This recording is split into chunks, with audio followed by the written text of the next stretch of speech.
Ready? Yes. Hello, Ian. Hi, Olga. Thank you so much for your time today. And you are a very special guest. Well, every guest is special, every guest is unique. However, your story is different because you were not born into multi-generational satanic families, but you were married into it. And today we are talking about not only your story, not only about your book, which we will cover definitely in one of our next episodes, but we are talking about signs that people around might notice in their loved ones, like it was in your case, maybe friends, and signs of mind control, trauma-based mind control, and ritual abuse. Yeah, your book is well, I say a book, but it's much more. It's a testimony. It's a love story. It's a love story with you and your daughter, and it's definitely another huge proof the reality we're living in, and that ritual abuse is a part of that reality, unfortunately, and that trauma-based mind control plays an ultimately important role. And I would like to start with a passage from this book, and then I will give a word to you. Is that okay? Yes, thank you very much, Olga. Thank you. My name is Iain Bryson. I'm your father, the man you call daddy for the first 4 years of your life. You are Adele Avery Bryson, and you were born in New London, Connecticut, USA on January 30, 2007. Your name has since been changed to Adela Zashevska. I do not know if they removed your middle name as well as your proper family name, but I suspect this is the case. My daughter, you need to know this. On December 27th, 2010, after making our scrambled eggs together for breakfast and hot dogs for lunch, after we played outside in the snow for hours and went to the local farm, after we had all day together because your mom wanted me to spend time with you alone, you were taken from me and from our home. I gave you a hug thinking you were going to the library down the street, believing that I would be putting you to bed that night, but I never saw you again. This book is for you, and I have written it to you. Of course, it's my desire that many others read it too. Evil cannot survive when it's exposed and brought to the light. I want you to know that I have never and will never stop fighting for our family, and that although I'm weak and can do nothing on my own, we have an unshakable hope in Almighty God. This is not the end of your story, Jan, but today we start from the beginning. So please, over to you. Yes, ma'am. So I I when I met Agata, I was just totally ignorant to the things that I would learn through my relationship with Agata.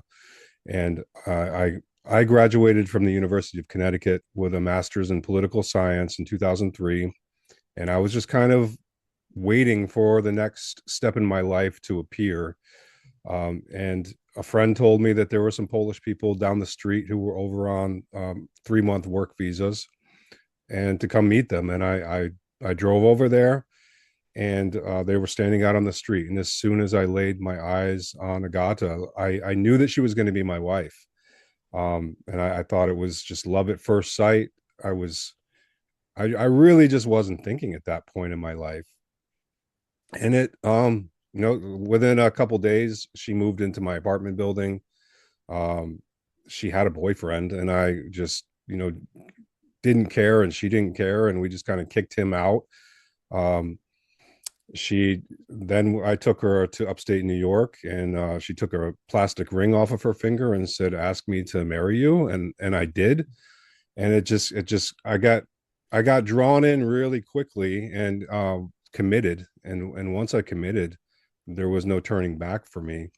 I have a journal from 2004 when I met her, and I knew something was off, and it was interesting to me that I started writing it down because I wasn't journaling. I just was journaling this, but I thought maybe borderline personality disorder, maybe incest, some sort of trauma thing is going on here. But I was living it, so like it was affecting me emotionally and spiritually and eventually physically. And I was trying to just, figure out what my fiance, future wife, was dealing with at the same time as I was dealing with life. Um, and there were signs from the beginning with her about her childhood. I couldn't get any information about her childhood. She had no memories, which I didn't understand at the time that was a big red flag of childhood abuse. She would tell me things like the nicest thing my dad ever did is bring me one cup of tea, and I thought she was lying. We would have long discussions and arguments about things like that, where I would try to logically lay it out. Like the nicest thing your dad did could not have been to bring you one cup of tea. Like I brought you a cup of tea, this morning and this afternoon. Like just things that don't make sense started adding up. Um, and then we would visit Poland, and she would say, "When I'm in Poland, I'm not with you. I am with my dad. I am his when I'm in Poland." And but when I was in Poland, I was incapacitated. Like I couldn't. My panic level rose to the level where I would drink vodka or whiskey just to settle down inside and just to be able to be okay. It was that bad. I couldn't figure out what was going on with Agata. And meeting her parents and grandparents and her sister and her cousin, they were all strange things to me. Like there were quirks and inconsistencies about each one of them in their own way. But also I was an American in Poland.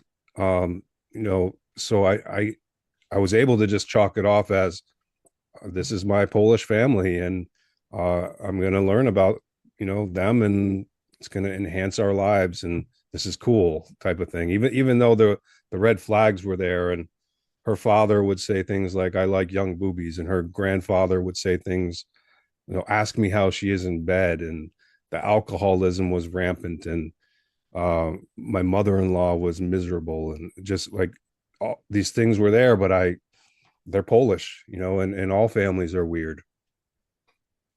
So that's kind of like the initial impression of that was it was cyclical too. Like when we went to Poland, she would flip back to the I'm with my dad, and I hate you. She would tell me I hate you and act like I hate you.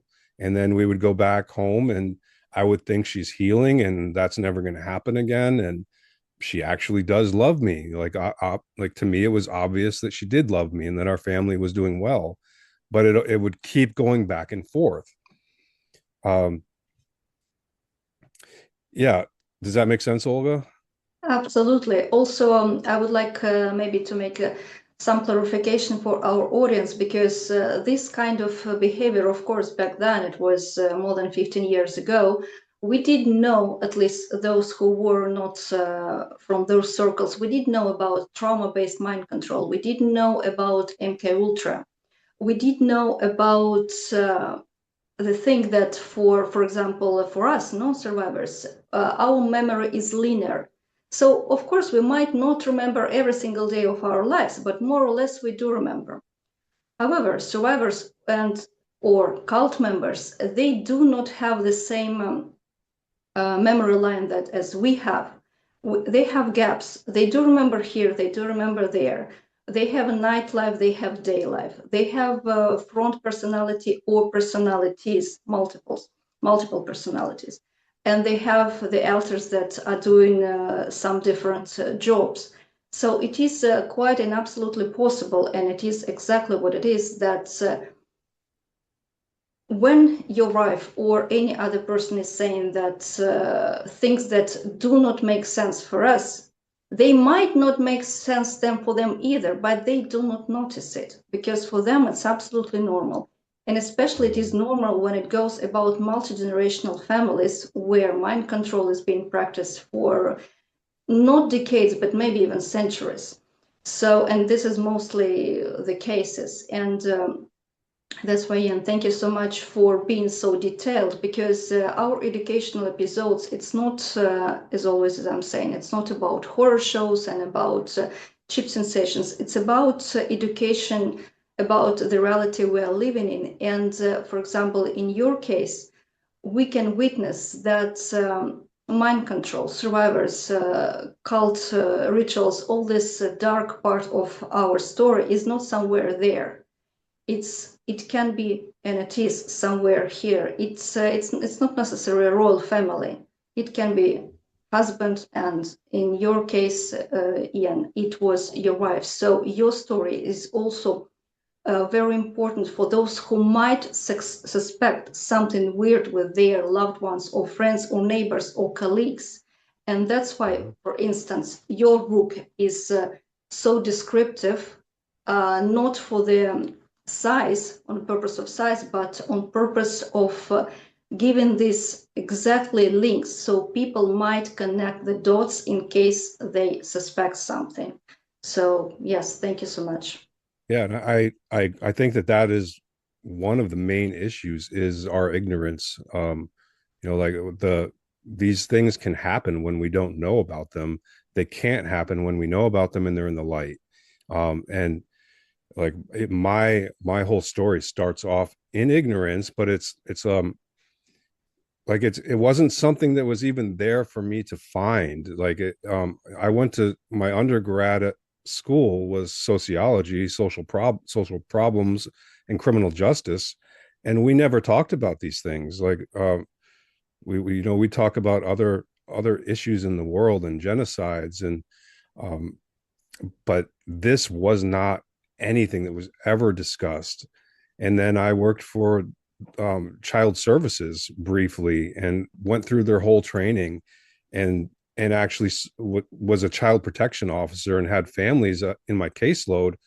And I wasn't trained. I had no idea that this sort of thing existed. And I went into people's houses and to protect their children and had no idea. And looking back, I can see that this sort of thing was something that should have been investigated. But as a young child protection officer, I had no idea. And as a young father, I had no idea. Um, Yes, thank you so much. And well, speaking about young father, your daughter was conducted by the cult, and she still remains with her cult family. The story, what stands behind that, is a very uh, with lots of details, and it's a very, I would say, wide one. So we will cover it, the consequences of that abduction for you, and you have spent 15 months in Polish incarceration. We will touch the subject later on. What stands on the way to fight for the cult abuse and these dark realities.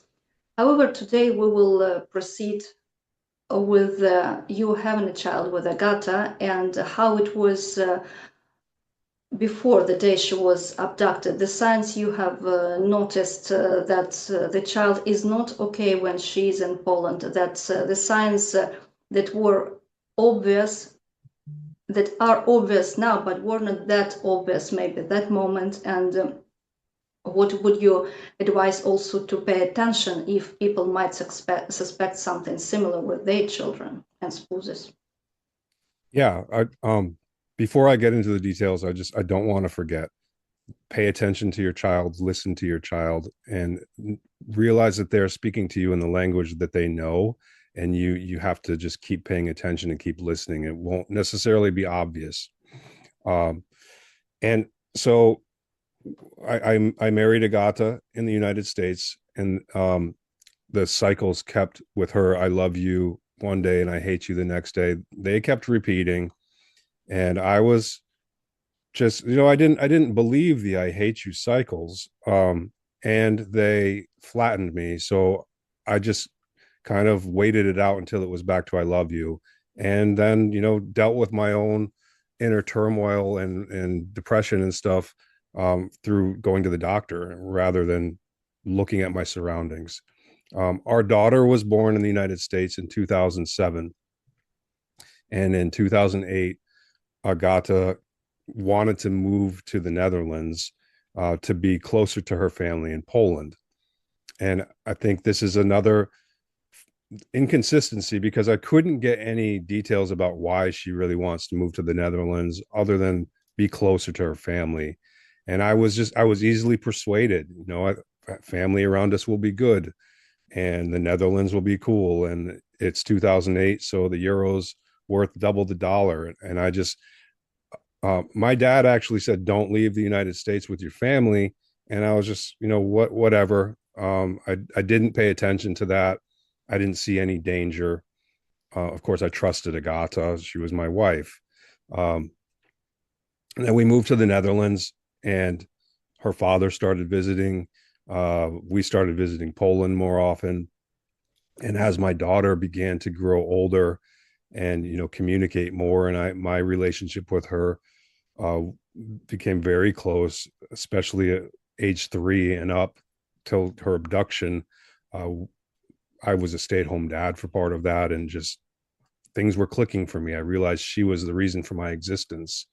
Um, but the when her father was around, my wife's father was around, it was odd, and he had like he would look at her and um, kind of like tell her with his eyes that he wanted her to buy beer, and I could just see the interaction was strange. He would come into our house with a friend and get drunk and cause a ruckus, like when we have to go to work the next morning. And if I said anything negative or questioning to Agata, she just would freak out and say, "Please don't say anything." I'd get a bottle of Jim Beam for both of us, and he would drink it all while I was at work. And again, I wasn't allowed to say anything. There was a time where he hurt his elbow and couldn't play tennis, and she cried. Like just things with her father. I started to get more signs something's going on. My daughter was still too young to really, she as a 3-year-old, you don't know what's going on, and she was trusting me as her protector to some degree, or not consciously, but that was my job. But she would say things like, "I don't like Poland," or "You're my best friend. I don't want to be with Grandpa." And I would immediately just try to flip it back to, you know, positive about Poland, and they all love you and we all love you. And there were times where I would push her on the swing and make up a song like Grandpa loves Adele, Grandma loves Adele, and just go down the line just to, because I didn't think that there was a problem with any of those people. I couldn't see how anybody could love my daughter differently than I did, or see that she, to purposely hurt something as precious as a child was unbelievable to me. Um, so we went through these cycles, and I love you, I hate you. I would try to talk to my first wife about incest, about borderline personality disorder, which she had signs of all these things, um, and trauma disorders are all on a spectrum, so that they're all interrelated, and you can kind of just tell it's trauma and then go from there. Everyone's reaction is going to be different, but I knew it was trauma. I wanted her to get help, but I didn't think that the people who traumatized her could still have an influence in her life. Um, and eventually, like after time from Poland, we were healthy. We were reading together, dancing together. Like everything was great. I thought Agata was the happiest woman in the world, and I could write a book about how to have a happy family. That's where I was at. And we decided to move to the United States, applied for her visa, and she begged me not to go. She said, "I don't think we're ever going to get this back." She asked my cousin, or she asked me to ask my cousin who works for the FBI to expedite her visa. And I just kind of said, "You're ridiculous. Like, I love you. Nothing's going to happen. We'll be back together. We're trying to move back to a different country. This is going to take, some sacrifice." And I sent them back to Poland. Um, for the time where I was back in the United States planning our return to the United States. And I could see her falling apart during this time. I could like I was afraid when we were zooming. I could in her eyes, I could tell that I was kind of like losing her or that she was off, but I just figured that was normal because we're not together. And as soon as we're back together, we'll get back on track. And she kept saying for the entire time we're apart, that I love you, you're my world, I can't wait till we're together. And I had no reason not to believe that. Like that was her stance until we re-met up at our place in The Hague. And then the moment I saw her, I knew something was off, and she told me she hated me again. Also, thank you so much, first of all, Ian. And there is a moment in your book where you mentioned that she was from time to time saying that she will not survive till she will not live till she's 30 or something like that. Is that correct? Yes. Yeah. So prior to the abduction, and in the 3 weeks prior to the abduction, this is when I had been in the United States, they had been in Poland. We met back at our apartment in The Hague, and immediately, I hate you. I've always hated you. I'm taking our daughter back to Poland. They're a cult. She started talking about mind control at that point. She started talking about Stockholm syndrome. When she said mind control, my mind went to she's crazy. Like I'd never heard the term before, or knew that it was something that is a thing. Like it's a science, and they've been working on it for a long time. Um, so when she said it, my mind went to whatever, we need to get help. And then it just for the 3 weeks we were together, she said things like, they say I might have cancer. They say I might die before I'm 30. And as her husband, I was like, who says? And why won't you get help with me? Like, that's pretty serious stuff. They say you might die before you're 30. You're 28 years old. Like, we need to get help. I'm your husband, and I'm telling you, I'm terrified. Why do you just keep saying they say? Like, what about what we're gonna do? What about what I say as your husband? Um, and she just kept repeating herself.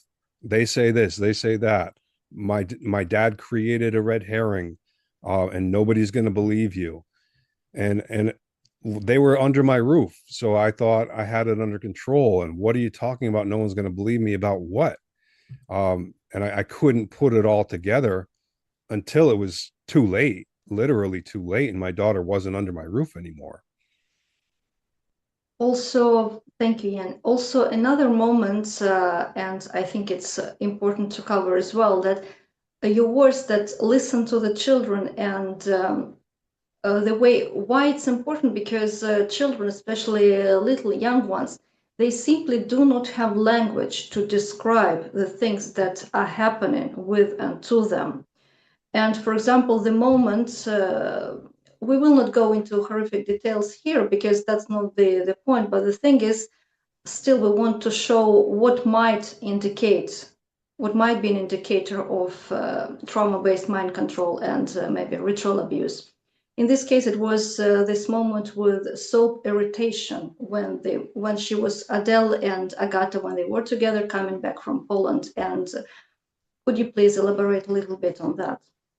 Yeah, so the soap irritation, the quote unquote soap irritation, that's what Agata called it, happened after every visit to Poland with my daughter, 2-year-old daughter, 3-year-old daughter. And these visits to Poland weren't for one night. They were for weeks, or at the last time for months. And so Adele would we showered as a family when my daughter was 2 and 3.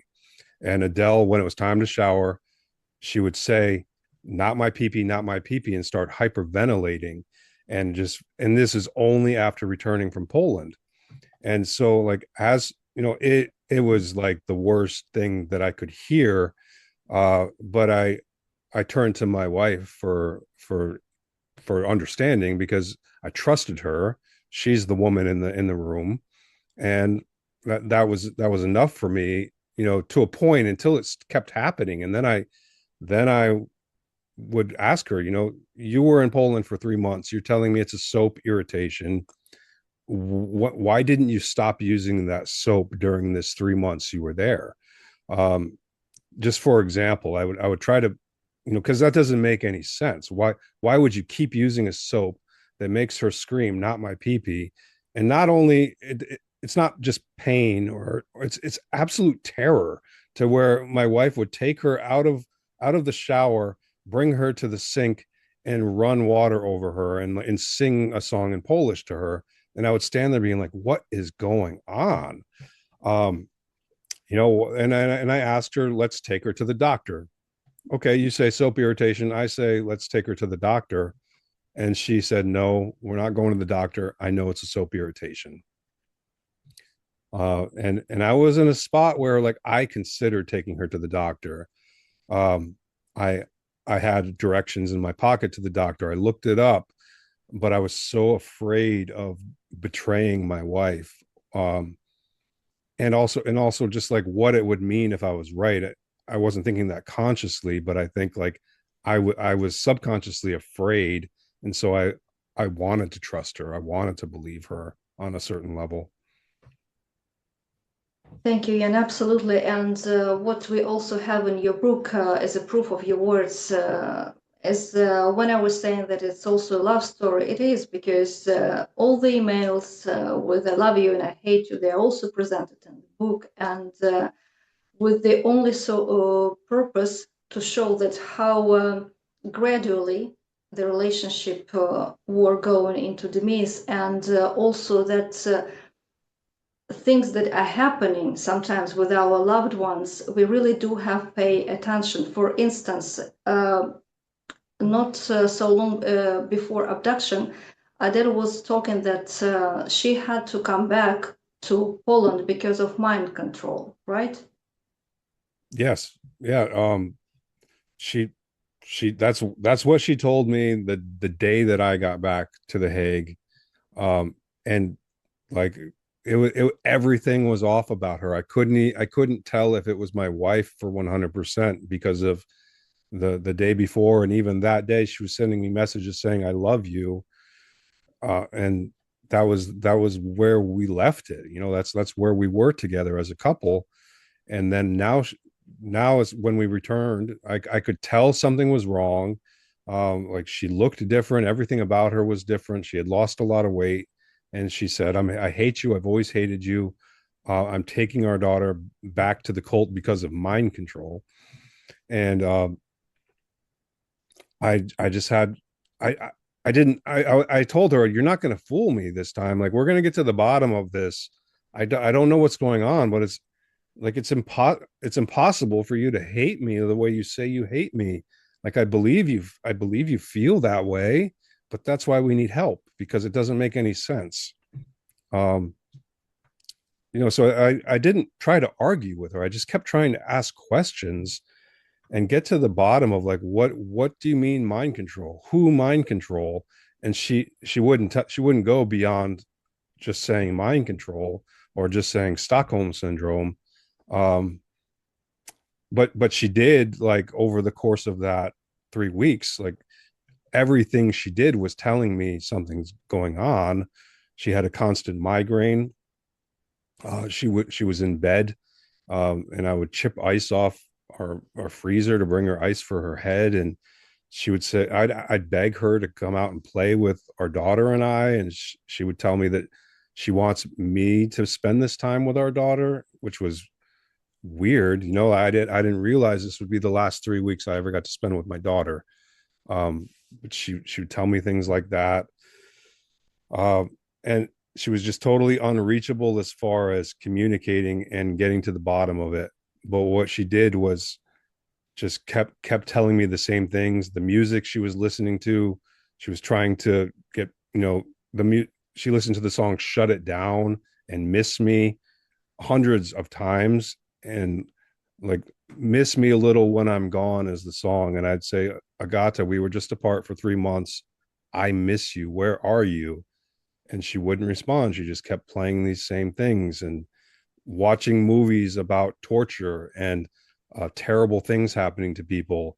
And that's what she wanted to watch with me in these last days we were together, as she kept saying, I'm taking our daughter to a cult because of mind control. And yeah, I was out of my league. I was stronger at that point in my life than I had ever been, but it was still something that I was totally unprepared for. Absolutely understandable, Jan, because also we are talking about times for about 20 years ago for now.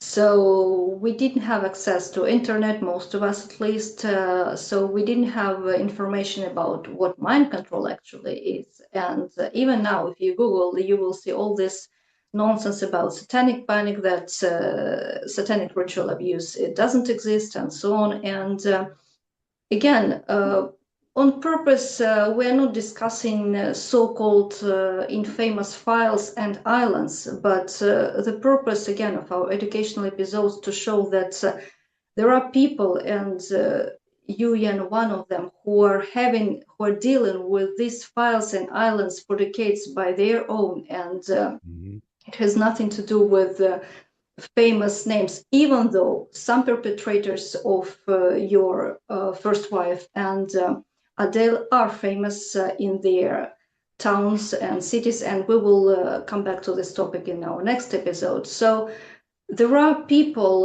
that walking on the streets, that shaking hands with you and so on, and you just don't know what stands behind. It doesn't have to be a royal family on the front.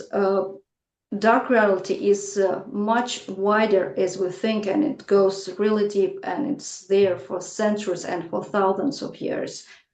Yes, it is. We also, Jan, in your book, you touch many topics, and as I have said, we will dedicate one of our episodes to your book, because this I have read it, and I have spent honestly today almost the entire day just walking with this book and thinking about Mhm. our conversation, and also our previous private conversations, all of that. Ian, my gratitude is endless, because I know what stands behind and speaking out, and just everything what you describes in your book. It is an endless fight, and we do hope, obviously, of course, and also that's why we're doing our recordings, so we show people that there is hope, and the more people hear the truth, the more they understand the true reality we are living in, that this is not only love and light and other new age nonsense. We have to face where we are and why. And before we finish, Jan, for today, the last days with your daughter and how it happened, because I remind our audience that your daughter Adele was abducted by the cult and still remains there. Yeah, so that last 3 weeks that my family was together in our apartment in The Hague was I spent every day with my daughter. My her mother was not well, and she was just saying the things that I've already told you, and with the migraine. And so I was kind of thinking, all right, they're here now. I've got Adele. I'm never going to let her out of my sight again, and I'm just going to figure it out and be patient. And I've seen this before, and I've seen her um snap back to being a healthy little girl, because she was in a fog. She like I couldn't communicate with her at first. She was talking about her grandfather's private parts, screaming, "Not my pee-pee." She had a bruise on her buttock that her mother said, "Tell daddy where you got it from," and she said, "From grandpa." And so, like, and I, even with those signs though, like, jumping to my daughter's being abused was too big of a jump. I just thought, I've got her, I'm going to figure it out. And 1 2 weeks in my house, um then she wasn't screaming, "Not my pee-pee" anymore. And I saw my daughter waking up, and I wasn't afraid, because I had her, and whatever happened, I was going to figure it out. um and it just kept getting closer to her, spending more time with her. She would we'd go for walks, and she teach me Polish words, and I tried to have conversations with her about Poland, but she would just shut down. And I didn't want to like force my 3-year-old to talk to me. I wanted to get the information on my own or from her mother. So I was very patient and just gentle and just happy to have her back in my life. Um, and so the last day, December 27th, and my daughter and I did Christmas all by ourselves. I went out and got her a tree. Her mother said, why would I care? Why would I want to participate? And I'm taking her back to Poland. And that didn't make sense to me then. But so December 27th, 2 days after that, um, there was a lot of snow on the ground. My daughter and I bundled up and went out to the park across the street, into a park a couple blocks away, and just kind of just wandered around and played in the snow. And she loved being on my shoulders. That was her favorite place. So we would just walk around, and we went home for lunch, had the hot dogs that I wrote about. Then we went back outside. And a lot of it was because I didn't want to be under the same roof with my wife when she was miserable. Like, I wanted to create this joy with my daughter, which was always there when she wasn't in Poland. So we went back out after lunch and went to a farm in the city down the street where we always went, and we would stop to buy carrots at the store on the way, and just saw the animals. There's little kids wheelbarrows, so we were scooping up um, dung in the paddock, and just having fun. And she didn't want to go home. I took 10 or so pictures of her on this walk home, where she wants to play hide and seek, and she's telling me, Daddy, I don't want to go home. Daddy, I don't want to be with Mommy. And I'm just like, we have to go home. Your mommy's making dinner. She loves you. And eventually I convinced her to go back home with me. And we walk in the door, and her mother is standing at the top of the stairs, dressed and ready to go.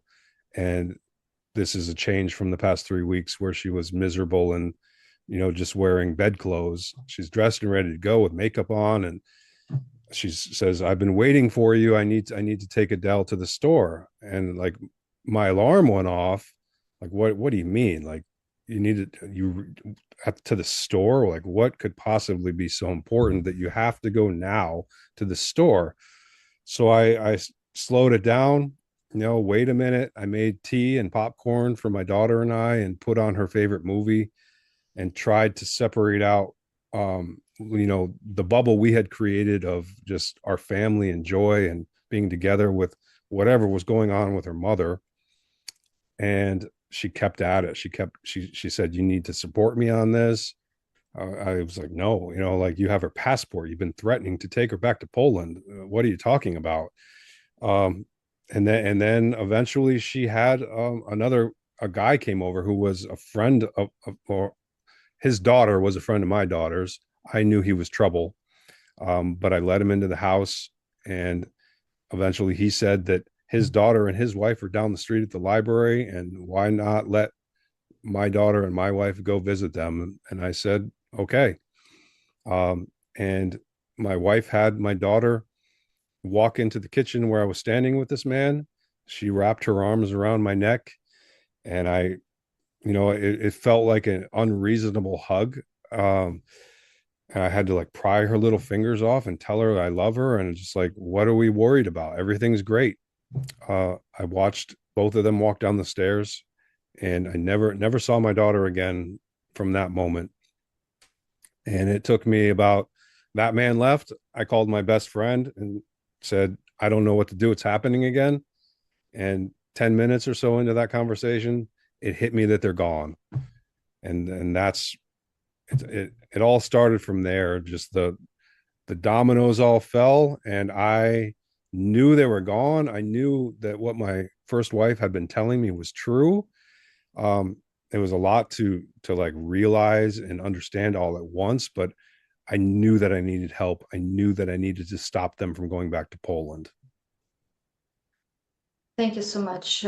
Yeah, what happened after is another story and another book by itself, and that will be the topic for our next episode. However, we never leave on the negative or sad note because yeah, and I know you like me, we are living with God, with Almighty God, and we Yes. do know that someday all those who want and need to be free, they will be. And we have started with the passage from the book, and if you don't mind, we will end with what is written on the back cover. Is that okay? Yes, ma'am. This book is a voice for my first wife and our daughter.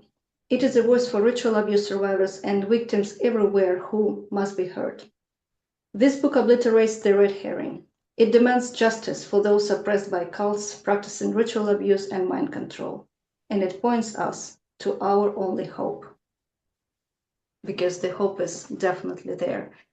Yes. Thank you The so hope that much. says he's going to put out the lamp of the wicked, right? Like that's there is no other hope that says that I found. And that's what I want. I want the lamp of the wicked to be put out. And I want the people who have suffered because of the wicked to be free. And yeah, this cannot continue and will not. Absolutely. And will not. And No. will not. Dear Jan, it's just an honor for me to know you. And again, thank you so Thank you, much. Olga. It's honor for me to know you as well, and I appreciate you and what you do, and it's I don't believe in random, so I know that we met because of we're supposed to fight together. This is a war, but I am honored to be on a side with people like you, and the side that does win. The like that's what gives me hope is I know that good wins. I know that this cannot continue. Me too. I know that as well. Thank you so much. God Thank you, bless you Olga. for everything and see you next time. Thank you.